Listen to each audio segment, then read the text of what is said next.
ចាជំរាបសួរស្វាគមន៍មកកាន់កំណត់ហេតុនៃការរៀននិងបង្រៀនរយៈពេល27ថ្ងៃរបស់ខ្ញុំនៅក្នុងកំណត់ហេតុទី15នេះខ្ញុំលើកយកអំពីការរៀបចំនៃលំហូរនៃមេរៀនតាមរយៈការប្រើប្រាស់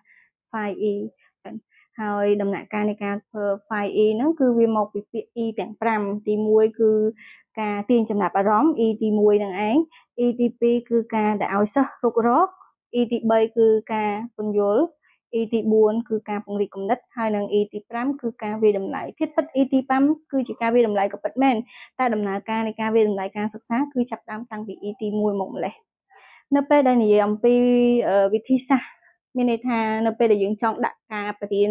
តាមវិធីសាស្ត្រណាក៏ដោយតែខ្ញុំអត់ដែលភ្លេចអំពីការធ្វើនៅ outline មានថាព្រៀងនៅសកម្មភាពព្រោះអីដំណើរការនៃការបរៀននឹងរៀនវាដូចជាការសម្ដែងរឿងមួយភាគអញ្ចឹងថាតើតួអង្គណាចេញមុនតួអង្គណាបន្ទាប់តួអង្គណាសម្ដែងផ្នែកអីហើយចុងក្រោយយើងនឹងបានគោលដៅអីគេជារួមអញ្ចឹងដោយផ្អែកទៅលើគោលដៅយ៉ាងធំនៃវត្ថុបំណងមេរៀនរួចនៅតាមការកំណត់វត្ថុបំណងមេរៀនមិនថាខ្ញុំជ្រើសរើស file E ឬក៏ IBL ឬក៏អីទេខ្ញុំត្រូវគិតវត្ថុបំណងហើយបន្ទាប់មកផ្លូវដើម្បីសម្រេចវត្ថុបំណងឧទាហរណ៍ថានៅក្នុងកិច្ចទាំងការដែលខ្ញុំកំពុងបង្រៀនសិស្សអំពីមេរៀនគ្រឿងស្រវឹងអញ្ចឹងថាតើខ្ញុំជ្រើសរើសconcept ធំដែលចង់ឲ្យសិស្សចេះហ្នឹងគឺអីគេឧទាហរណ៍ដំណើរការដែលគ្រឿងស្រវឹងចូលទៅក្នុងរាងកាយអាកុលនឹងឯងហើយវាមានឥទ្ធិពលមិនចំពោះសរីរាង្គមួយអញ្ចឹងនៅពេលដែលយើងអាចកំណត់បានវត្ថុបំណងប៉ុណ្ណឹងហើយ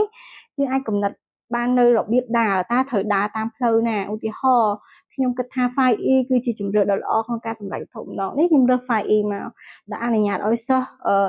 engage ដែលការទាញចំណាប់អារម្មណ៍ទី1ហ្នឹងអាចចាប់ផ្ដើមចេញពីវីដេអូចេញពីរូបភាពចេញពីការបង្ហាញ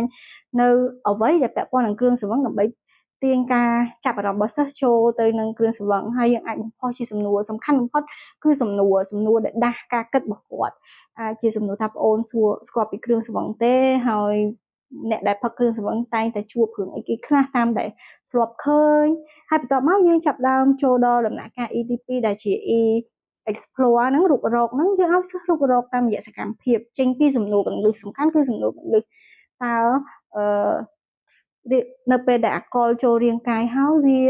មានឥទ្ធិពលមិនឬក៏វាធ្វើសកម្មភាពមិនខ្លះចំពោះ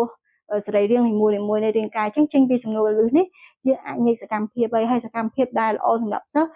ជារួមពេលខ្លះពិសោធន៍គឺជារឿងដែលល្អមែនតើតែបើយើងហៅសកម្មភាពពិសោធន៍បានគឺយើងព្យាយាមប្រើ hands on មានថាអញ្ញាតឲ្យសិស្សធ្វើសកម្មភាពបានច្រើនដោយប្រើប្រាស់សរីរាង្គវិញ្ញាណទាំង5របស់គាត់ហ្នឹងអញ្ចឹងនៅក្នុងនេះយើងអាចជ្រើសរើសខាងឲ្យសិស្សដឹងសរីរាង្គដែលប៉ះពាល់ជាមួយនឹងអាកុលឲ្យគាត់ចេះដាក់ឈ្មោះ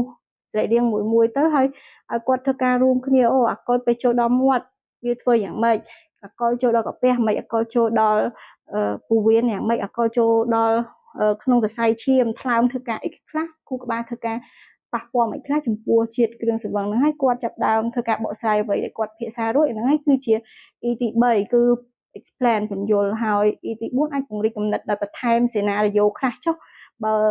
គេផឹកគ្រឿងស្រវឹងកាន់តែច្រើនតើគេផ្ដល់ផលប៉ះពាល់អីចុះបើផឹកគ្រឿងស្រវឹងឲ្យបើកបរតើ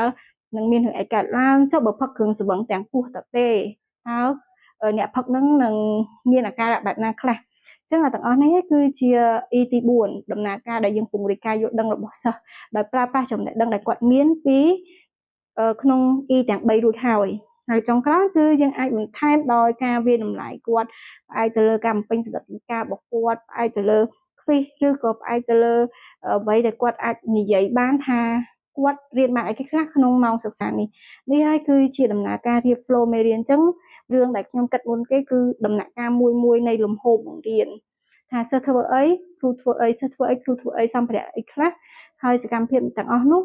វាពិតជាជំរុញដល់ការគិតសិស្សអត់អញ្ចឹងអីដែលសំខាន់សម្រាប់ខ្ញុំដែល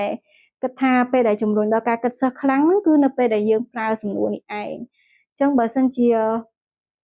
យើងហ្វឹកហាត់នៅក្នុងការប្រើសំណួរដែលគាស់ការគិតរបស់សិស្សបានពីម្ដងទៅម្ដង